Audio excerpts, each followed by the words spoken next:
Nahmaduhu wa nusalli wa nusallimu ala rasulihil karim hamidan wa musalliyan wa musalliman amma ba'du. Tuan-tuan posdek porawuh posdulur yang berbahagia jamaah subuh, hadani Allah wa iyyakum wa nafa'ana bihi wa bi'ulumihi wa amaddana bi asrari wa a'adda alaina min barakatihi fid daraini amin ya rabbal alamin. Tuan-tuan jamaah salat subuh yang berbahagia, saya lupa nulisnya, masih ada catatan. Tapi catatan ini perlu diingat. Kenapa saya suka menulis dan diselipkan?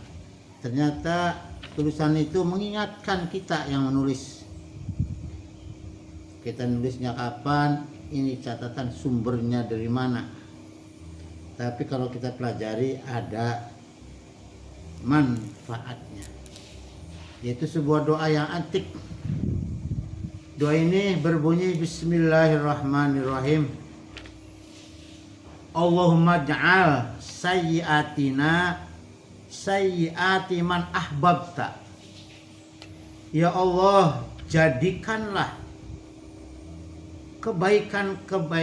jadikanlah kejelekan-kejelekan kita ini. Ya Allah, minta jadikan kejelekan-kejelekan yang pernah kita lakukan ini sayyiati man ahbabta, menjadi kebaikan-kebaikan yang diterima, dicintai oleh Engkau. Karena kita dosanya itu merasa banyak, baik disengaja maupun tidak, banyak yang kita lakukan. Akhirnya lama-lama, ya Allah, minta jadikan kejelekan-kejelekan kita ini dianggap jelek tapi disukai oleh Allah Subhanahu wa ta'ala, dimaklumi oleh Allah Subhanahu wa ta'ala. Doa pengakuan. Wala taj'al hasanatina hasanati man abghadta.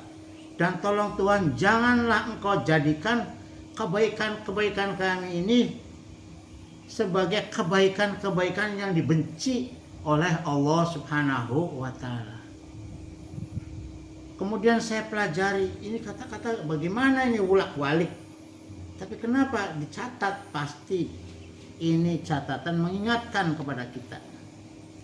Keterangan di belakangnya li anad dzamba khairun lil mu'mini minal ujbi. Alasannya karena dosa yang dilakukan oleh kita itu lebih baik bagi orang beriman tinimbang ujub. Sebab banyak orang tidak menceritakan orang lain kebaikan yang kita kerjakan itu baik, penilaian kita untuk orang beriman. Tapi kebaikan yang kita lakukan itu muncul rasa ujub. Kelihatan amalnya baik ya, karena memang baik. Tapi di dalam hatinya ada rahasia yang hanya Allah yang mengetahui, yang menimbulkan rasa ujub. Kalau saja kebaikan menimbulkan ujub, mending di salah tak menimbulkan rasa takut kepada Allah. Ma khalallahu ta'ala baina mu'minin wa baina dambin abada. Sebab tidak akan lepas Allah Subhanahu wa ta'ala melihat atau menilai di antara kita orang yang beriman antara dosa selamanya. Tidak akan lepas Allah Subhanahu wa taala menilik orang-orang yang beriman antara dosa yang dilakukan selama-lamanya. Menambahkan bahwa ini bihadza ala anna dzamba mani'un mi wujudil ajbi. Ada satu perbuatan yang dinilai bahwa ini dosa,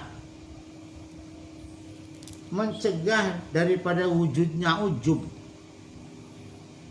Alladzi huwa a'dhamu hijabun baina abdi wa baina maulah, di mana kebesaran kesalahan ini bisa menghijab antara dirinya seorang hamba yang beribadah dengan hambanya. Di anna sahibahu nadhirun ila nafsi la ila rabbi, karena sesungguhnya pemilik yang melakukan ibadah itu memandang pada dirinya, tidak ditujukan kepada Tuhannya. Iku mustaqdhamun, menimbulkan kesombongan li taatihi, terhadap kebaikannya, wa ibadatihi, dan dengan oleh sebab ibadahnya. Mulahadatan kang gula mentah lidalik, yang belepotan dengan hal itu. Wa masakinul lahu bi khilafi dzalika dzamba, sedangkan ketenangan baginya itu berselaya, berlawanan dengan itulah dosa-dosa. Jadi begini, sebenarnya yang namanya ibadah itu akan membuahkan hasil kepada pelaku ibadah, kepada abid yang beribadah itu akan muncul sifat rendah diri dengan Allah Subhanahu wa taala. Tetapi aneh bin ajaib, justru yang terjadi orang melakukan kebaikan, orang melakukan ibadah, tapi yang dihasilkan adalah sombong, ujub. Antara orang yang beribadah itu dengan Allah tidak nyambung. Maka masih mendingan salah, ngaku dosa, menyesal, timbul tawadu wedi karo Gusti Allah, tinimbang katone ibadah tapi timbul ujub, takabur. Ini yang kita jarang mengkaji. Secara syariat, secara umum, anak sekolah tingkat SD, SMP, SMA belum sampai ke situ. Tapi kalau sudah tingkatan tasawuf, yang dinilai itu bukan ibadahnya, tapi hati pelaku ibadah itu. Maka doa, Allahumma ij'al sayyi'atina sayyi'ati man ahbabta wa la taj'al hasanatina hasanati man abghadta. Jangan engkau jadikan kebaikan kami adalah kebaikannya orang yang menimbulkan benci, dinilai menurut Allah Subhanahu wa taala karena sombong, karena ujub. Masih mendingkah kita berbuat salah tapi wedi kapok kepada Allah sehingga mengagungkan Allah. Nah, ini sering jarang kita sadari. Ujub itu ibaratnya melakukan kesalahan yang dilakukan karena dirinya merasa sombong. Sedangkan dosa itu menyebabkan perilakunya satu perbuatan kesalahan yang merasa dirinya merasa sugih, merasa lebih cukup. Itu lebih disukai oleh Allah tinimbang sifatnya seorang hamba yang berperilaku di hadapan Tuhannya tapi menimbulkan rasa takut, rasa merendahkan diri kepada Tuhannya. Merasa saya ini lebih hina di hadapan seorang Tuhannya. Nah, disinilah maka kita juga harus lebih teliti, hati-hati dan waspada. Ada pepatah mengatakan ada sebagian orang yang menilai kepada kita bahwa kita ini adalah orang baik. Tapi ada juga segelintir orang yang menilai kita ini orang yang tidak baik. Kita tidak tahu penilaian orang yang menilai kepada kita. Sebetulnya hakikatnya kita tidak perlu sikap orang menilai kepada kita. Terserah orang itu menilai kita apakah kita orang baik, apakah kita orang yang kurang baik. Tetapi sebenarnya yang perlu penting sekali kita nilai bukan sikap orang kepada kita, tapi lebih baik kita mengawasi diri kita. Kelihatan orang nilai kepada kita ahli ibadah, ahli ngaji, ahli begini baik. Ada orang yang menilai kita ahli maksiat, begini maksiat. Peduli orang menilai kepada kita. Tapi yang harus kita waspadai, sikap kita berbuat baik atau kita berbuat salah kepada Allah Subhanahu wa taala atau kepada yang lain. Tapi yang lebih penting bukan orang itu menilai kita yang dipelajari, tapi kita lebih baik menilik diri kita sendiri, maksudnya begitu. Tuan-tuan yang dimuliakan Allah Subhanahu wa taala, orang yang benar-benar makrifat kepada Allah itu adalah orang yang mendapatkan jannatul ajilah. Jannatun artinya itu surga, al-ajilatu yang disegerakan. Masih hidup belum mati tapi sudah disegerakan, mencium baunya surga. Itu. yakni surga yang didahulukan di dalam dunia. Waliman khofa maqama rabbih jannatan. Waliman khofa lan iku kedue wong kang duweni rasa takut, takwa, maqama rabbih tentang mulianya kedudukan Allah Subhanahu wa taala, jannatan utawi swarga loro. Surga di dunia yang dipercepat dan surga hakiki nanti setelah meninggal dunia. Karena orang itu telah menilik dirinya, peduli amat orang lain menilai kita orang jelek, orang ahli ibadah, orang ahli maksiat, tapi dia lebih memikir sikap kita kepada Allah Subhanahu wa taala. Percuma kita baik-baik dinilai orang sebagai orang ahli ibadah, tapi tambah ujub, tambah sombong terhadap Allah Subhanahu wa taala. Itu yang paling terpenting adalah sikap kita di hadapan kemuliaan Allah Subhanahu wa taala. Takut kalau adab kita ini kurang ajar. Kelihatannya mah baik tapi adabnya menimbulkan ujub itu.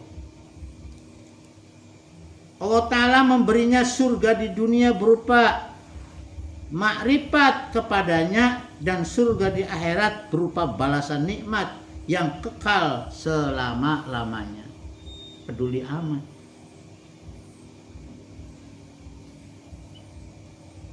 Kita dinilai orang, jangan tenggelam dengan sanjungan. Kita dinilai orang, jangan ringsek karena diejek oleh orang. Terserah orang menganggap kita baik dan buruk, urusan mereka. Urusan kita adalah kita sendiri di hadapan Allah Subhanahu wa taala.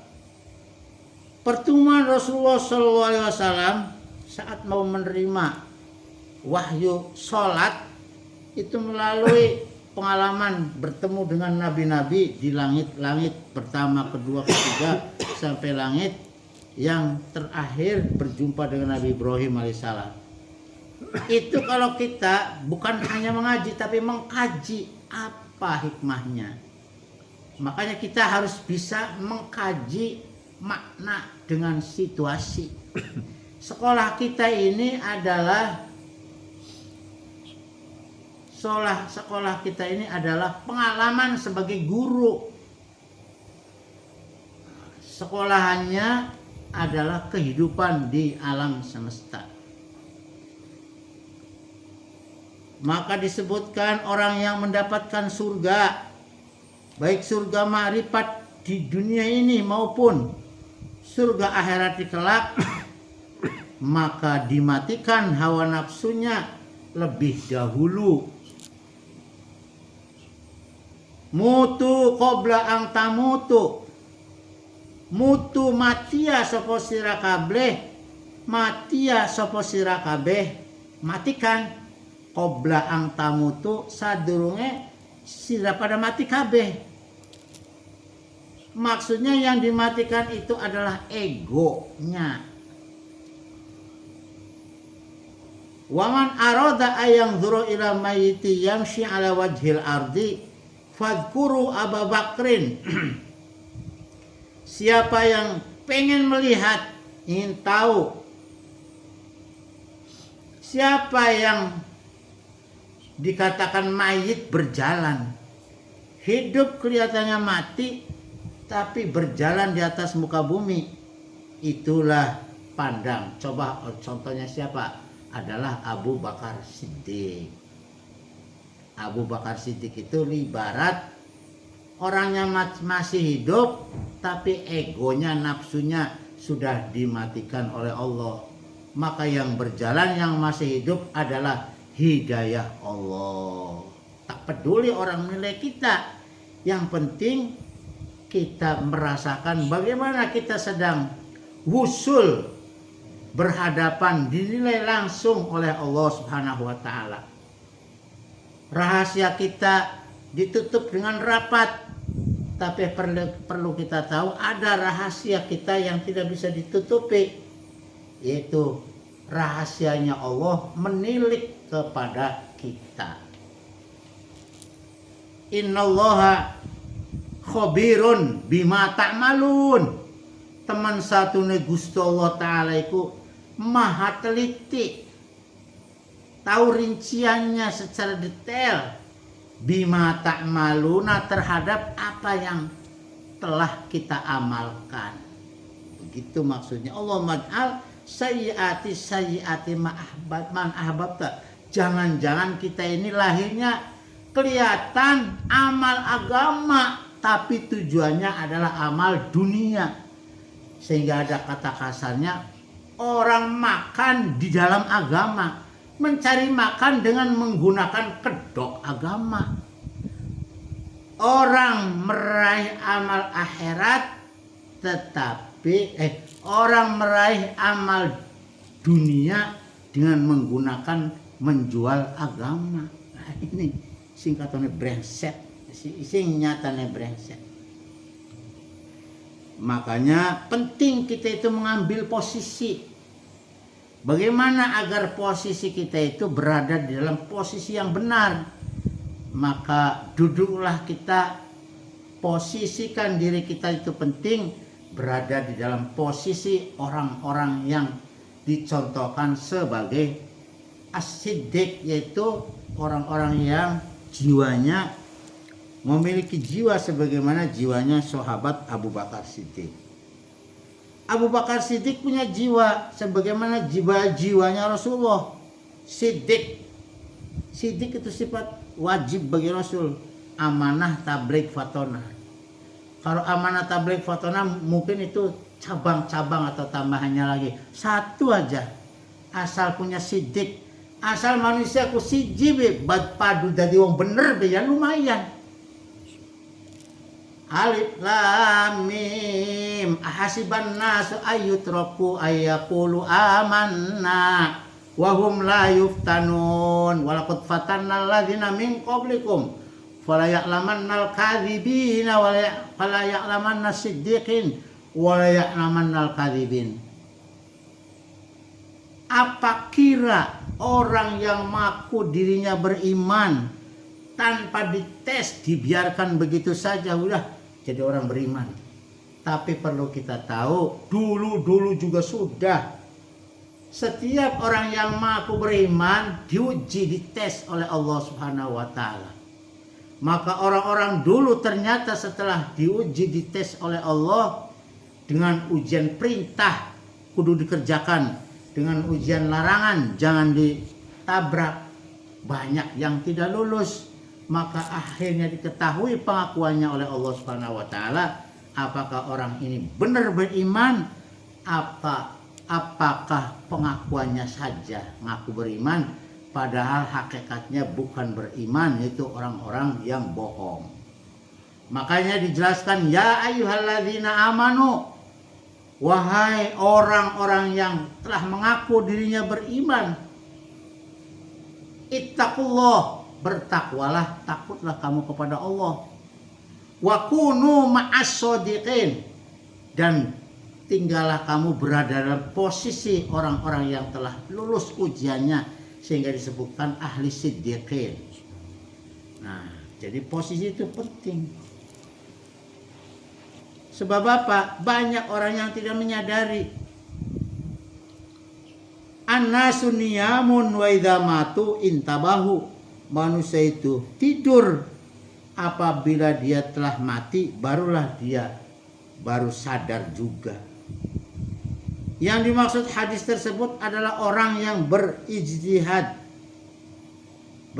untuk berjuang mengalahkan hawa nafsunya. Karena apabila hawa nafsu itu belum dikalahkan, maka segala gerik-gerik manusia, baik ibadatnya, tingkah lakunya, ucapannya, dan segala apa yang diberitakan oleh dirinya belum dapat dibenarkan. Masih bercampur antara yang benar dan yang salah, antara maksiat dan taat kepada Allah Subhanahu wa taala. Wa amma man khafa maqama rabbih wa nahan nafsa 'anil hawa fa innal jannata hiyal ma'wa. Maka adapun orang yang takut tentang kebesaran Tuhannya dan menahan atau mengalahkan, menaklukkan, mengendalikan hawa nafsunya, jiwanya supaya bisa menang melawan hawa nafsunya, fa innal jannata hiyal ma'wa, maka sesungguhnya bagi orang itu surga adalah bagiannya. Jadi orang itu masih di dunia sudah diberi surga yang dipercepat oleh Allah Subhanahu wa taala. Akhirnya dia mengambil posisi, saya ini harus berada dalam posisi yang benar, sebab kita ini dinilai oleh Allah Subhanahu wa taala. Peduli apa kata orang, gitu barangkali kalau diulak-balik begitu. Maka bagi orang yang telah sampai pada makom keempat ini, maksudnya makom yang selalu ada waskat, pengawasan yang melekat bagi dirinya, selalu diwaspadai dengan maha teliti pengetahuannya Allah Subhanahu wa taala, akhirnya orang itu memberikan posisi, menempatkan dirinya berada di dalam posisi ma'al muttaqin, bersama dengan orang-orang yang ma'as-shodiqin, bersama dengan orang-orang yang sudah dibenarkan antara pengakuannya, sikap dan perbuatannya. Jadi Islam ya Islam, jadi bohong ya bohong. Wa qalatil a'rabu amanna kullam tu'minu walakin qulu aslamna, aja gerek aku. Baru kalau sudah benar ditesnya lulus, baru saya ini alumni UGM, ya boleh-boleh saja ngaku. Tapi setelah dites umpama belum lulus, malu-maluin. Maka kalau orang sudah sampai dalam makom siddiq, bisa jangan jadi wong asal sing bener be, maka akhirnya karena dirinya merasa mendapatkan pengawasan melekat oleh Allah, akhirnya dia ngaku la haula wala quwata illa billahil aliyil azim. Kita bisa semene karena dilimpahi oleh rahmat Allah Subhanahu wa taala. Kalau tidak ada rahmat Allah, kita gak boleh bisa. aja maning ngaku ahli ibadah bisa gerak saja, kalau tidak disalurkan rahmat Allah kepada kita turu wae, malah kabur, malah nyingkir, hati ini gak beli kelingan, lupa. Nah disinilah makanya kita jangan mempedulikan pengawasan orang lain, yang penting kita itu sedang merasa diawasi oleh Allah Subhanahu wa taala. Di antara para rasul alaihi wassalam terdapat seorang rasul yang dikaruniai oleh Allah makom tajalli dan munajat kalimullah. Apa itu makom tajalli? Diberikan kewaskitaan, seolah-olah dia sedang nampak memandang Allah Subhanahu wa taala. Dan karena dalam posisinya seperti seolah-olah memandang Allah, maka dirinya selalu munajat, dialog terus dengan Allah Subhanahu wa taala. Maka ibadahnya itu tidak terpola atau terputus-putus oleh waktu selama-lamanya. Sebab ada orang-orang yang mengetahui, memahami hakikat makna kalamullah. Sebab di sini selalu berada dalam makom munajat kalimullah, selalu bermunajat, bermesra-mesraan dengan Allah Subhanahu wa taala. Karena dia mengetahui bahwa Allah itu maha mengetahui. Karena dia sadar bahwa Allah Subhanahu wa taala meliputi segala-galanya. Tidak bisa kita lepas dari pengawasan Allah Subhanahu wa taala. Di sini merupakan suatu etibar yang mengandung makna apabila seseorang akan menghadap kehadirat Allah, terutama dalam ibadah sembahyang, maka ia harus menempuh jalan tajalli dan munajat, yaitu dalam suasana jam bicara dengan Allah Subhanahu wa taala yang maha suci. Jadi kitanya yang harus mengerti posisi. Ini jam munajat, sedang dialog dengan Allah Subhanahu wa taala. Maka salah satu daripada sifatnya orang yang beriman dan bertakwa mempunyai sifat tolab, rasa ingin tahu. Tidak merasa cukup dengan ilmu yang ada, wis cukup. Maka yang muncul apabila orang yang tidak mempunyai rasa ingin tahu, timbulnya adalah ujub. Maka bagi orang yang sudah mengatakan beribadahlah kamu seakan-akan engkau melihat aku. Nah itu tuh dipraktekkan, namanya makom tajalli. Apa makom tajalli? Seakan-akan engkau melihatku. Kalau kamu tidak bisa mendapatkan posisi diri seakan-akan tajalli melihat penampakan Allah Subhanahu wa taala, tentunya dengan ainul basirah, maka fa'ilam takun tarahu fa'innahu yaraka. Maka sadarlah kamu bahwa kamu sedang diawasi oleh Allah Subhanahu wa taala. Menghadirkan dengan adanya Allah Subhanahu wa taala yang senantiasa sedang mengawasi kita. Begitu maksudnya. Jadi Gusti Allah, innani anallah, bahwa sesungguhnya kami ini, aku ini adalah Allah. La ilaha illa ana, tak ada Tuhan melainkan aku.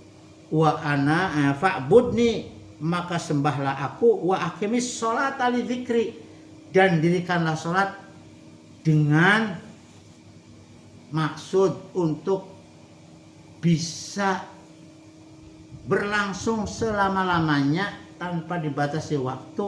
Karena yang dimaksud sholat di sini adalah mengingat kepada Allah Subhanahu wa taala. Jadi sholat orang model seperti ini makom tajallidat, tidak dibatasi wudunya, tidak dibatasi waktu sholatnya, tetapi selama-lamanya. Karena sembahyangnya adalah sembahyang kolbu, karena ibadahnya adalah robit, sambung, munajat kepada Allah Subhanahu wa ta'ala.